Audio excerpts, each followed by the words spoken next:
So మనం తిన్న ఆహారం జీర్ణకోశంలోకి వెళ్ళి అక్కడ అరగాల్సి ఉంటుంది, ఖైమ్ కింద తయారవుతుంది అక్కడ. కానీ అన్టైమ్లీ ఫుడ్ ఇచ్చినప్పుడు ఈ హార్మోన్స్ సరిగ్గా స్రవించక, యాసిడ్ సరిగ్గా స్రవించక అవి పూర్తిగా అరగవు. అందుకే మీరు ఎప్పుడైనా లేట్గా ఫుడ్ తిన్నప్పుడు పొద్దున్నే నాకు రాత్రి తిన్నది అరగలేదు అని చెప్పి మనం ఫీల్ అవుతూ ఉంటారు. దాంతో తేన్పులు ఎక్కువగా వస్తూ ఉంటాయి. అలాగే కింద నుంచి కూడా యానస్ నుంచి ఎక్కువ గ్యాస్ రిలీజ్ అయిపోతూ ఉంటుంది. ఎప్పుడైతే ఈ జీర్ణకోశం బాగా బెలూన్ లాగా ఉబ్బిపోతుందో అప్పుడు ఈ ఛాతీ ఎముకల కింద నొప్పి వస్తుంది. అలాగే ఎగ్జాక్ట్గా దానికి వెనుక భాగంలో వీపు మీద కూడా నొప్పి వస్తుంది. మరికొందరికి తలనొప్పి వస్తుంది, కొందరికి భుజం నొప్పి కూడా రావచ్చు.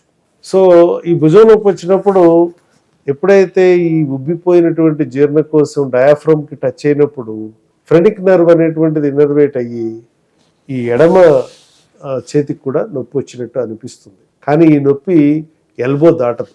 ఎల్బో దాటితే అది గుండె నొప్పి అనుకోవాలి, ఎల్బో దాటకపోతే అది గ్యాస్ నొప్పి అనుకోవాలి. సో అందరికీ ఇది ఉండాలని లేదు, కానీ కడుపులో నొప్పి రావడం సహజం, వీపు భాగాన కూడా నొప్పి రావడం సహజం.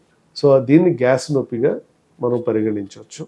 అయితే గుండె నొప్పికి ఈ గ్యాస్ నొప్పికి మరో తేడా ఏంటంటే, గుండె నొప్పి అయితే ఈ ఎడమ భుజం నుంచి హ్యాండ్ వరకు మీకు మొత్తం ముంజేతి అంతా కూడా నొప్పి వస్తుంది. దానికి తోడు బ్రీదింగ్ డిఫికల్టీ, అంటే ఊపిరి తీసుకోవడానికి కొంచెం కష్టమవుతుంది, చెమటలు పడతాయి. ఇవన్నీ ఉంటే కలగలిపి అప్పుడు అది గుండె నొప్పి లేదా ఛాతీ నొప్పి అంటారు. అదర్వైజ్ ఈ గ్యాస్ వల్ల వచ్చే ఛాతీ నొప్పిని ఛాతీ మంట లేదా ఈ కడుపు మంట అని చెప్పి మనం వ్యవహరిస్తూ ఉంటాం.